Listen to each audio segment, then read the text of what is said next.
अस्सलाम वालेकुम friends, welcome back to Top Smarties drama serial कभी मैं कभी तुम।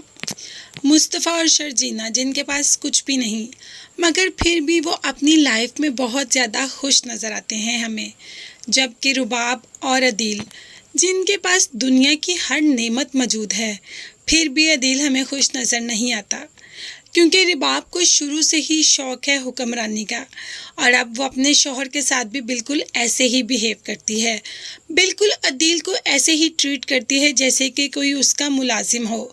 अदील ये बातें फ़ील तो कर रहा है, मगर अभी उसके बारे में कुछ कह नहीं सकता, क्योंकि अभी बिल्कुल नई नई शादी है और वो कुछ ऐसा नहीं कहना चाहता जिससे रुबाब नाराज़ हो जाए। पहले भी जब रुबाब नाराज़ हुई तो बहुत मुश्किल से अदील ने मनाया, बल्कि रुबाब का बाप तो फ़ोन करके हमेशा यही कहता है कि तुम्हारे साथ कोई फ्रॉड ना हो जाए, मगर रुबाब मंसूर ख़ान अपने साथ कोई फ्रॉड होने दे सकती है? ये कहना तो रुबाब का है, मगर रुबाब के साथ तो स्कैम हो चुका। कैसे? अभी बताती हूँ। क्योंकि अदील अभी भी शर्जीना की मोहब्बत में गिरफ्तार है। पसंद वो अभी भी शर्जीना को करता है, हाँ, रुबाब के डर से चुप है। एक ना एक दिन जब रुबाब का डर उससे उतर जाएगा और रुबाब का गुस्सा उस पर हावी आ जाएगा, तो वो अपने दिल का इजहार कर ही देगा। शर्जीना को जॉब क्या मिली, सास के तो तेवर ही बदल गए कि मैं बहू की कमाई से लाया हुआ एक पैसा भी घर इस्तेमाल नहीं करूंगी। हमारी फैमिलियों में बहुओं के लाए हुए पैसों से घर नहीं चलता, मर्द कमाए और हम खाएं, हमने तो शुरू से यही देखा है। लेकिन अब दौर काफ़ी बदल गया है, मगर कुछ जो पुराने जहन की मालिक हैं वो वैसे ही हैं। उनके लिए दौर अभी भी वही है, 1990 वाला।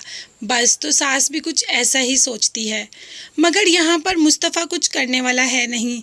अदील जो पैसे देने के लिए आया, उसके पैसे लेने से तो बाप ने इनकार कर दिया, और मुस्तफ़ा को अभी कोई शौक़ नहीं कि वो जॉब करे और इस झंझट में पड़कर पैसा कमाए। इसीलिए तो मुस्तफ़ा माँ की बातों को एक कान से सुन के दूसरे कान से निकाल देता है। वो कभी उन पर तवज्जो करता ही नहीं, हालांकि अब उसको वाकई ही तवज्जो करने की ज़रूरत है। शादी उसकी हो चुकी है और उसको अपनी जिम्मेदारियों का एहसास होना चाहिए। मगर शर्जीना मुस्तफ़ा से गिला करे भी तो क्या करे। उसने तो मुस्तफ़ा को अपना मोहसिन माना हुआ है, क्योंकि मुस्तफ़ा ने हर वक्त उसका साथ दिया जब उसको साथ की ज़रूरत थी, जब उसको किसी सच्चे दोस्त की ज़रूरत थी। हाँ, ये नहीं कि वो कहती नहीं, वो मुस्तफ़ा को कहती ज़रूर है जॉब का, मगर मुस्तफ़ा तो इस साइड पे आता ही नहीं। पता नहीं क्यों मुस्तफ़ा जॉब नहीं करना चाहता, हालांकि अगर कमाने पे आए तो लाखों कमा ले। जैसे एक वक्त में एक गेम बनाकर मुस्तफ़ा ने 3 लाख रुपए कुछ दिन में कमा लिए। ऐसे भला कितना कमा सकता है मुस्तफ़ा अगर सोचे तो। मगर फ्रेंड्स, आपको मायूस होने की ज़रूरत नहीं, हमारा मुस्तफ़ा भी कमाएगा, अपनी फैक्ट्री ही बना लेगा, अपनी कंपनी ही बना लेगा। आप ज़रा सब्र तो करें, ज़रा शर्जीना की मोहब्बत का जादू चलने तो दे मुस्तफ़ा पे। मुस्तफ़ा क्या, उसके बड़े बड़े भी कमाएंगे। शर्जीना और उसके घर वालों को यही अफसोस है ना कि मुस्तफ़ा कुछ करता नहीं। जब मुस्तफ़ा कुछ करने पे आएगा ना, तो मुस्तफ़ा अदील से भी बड़ा बन के दिखाएगा, फिर यही माँ बाप रश करेंगे उस पर। और ये सब कुछ सिर्फ़ और सिर्फ शर्जीना की मोहब्बत, उसके खलूस और उसके प्यार से होगा। यहाँ पर सास भी शर्जीना के साथ अच्छी तरीके से बिहेव करना शुरू हो जाएगी, ऐसी किस्मत पलटेगी। मगर दूसरी तरफ अदील तो दर बदर होकर रह जाएगा। बीवी को वैसे ही हुक्मरानी की आदत है, तो अदील पर भी हुक्मरानी शुरू कर दी है उसने। मगर आहिस्ता आहिस्ता अदील अपनी बीवी से बेजार होना शुरू हो जाएगा और घर तक छोड़ देगा। अदील तो ना घर का रहेगा और ना ही घाट का रहेगा।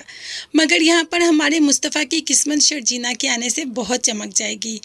तो किस किस को इंतज़ार है मुस्तफ़ा की किस्मत चमकने पे और अदील की किस्मत डाउन होने पे, मुझे कमेंट्स में ज़रूर बताइएगा। इसके साथ साथ मेरे चैनल को ज़रूर सब्सक्राइब कीजिएगा। अपना बहुत ज़्यादा ख्याल रखिएगा और मुझे भी अपनी कीमती दुआ में याद रखिएगा। नेक्स्ट वीडियोज़ तक के लिए अल्लाह हाफिज़, bye bye and take care.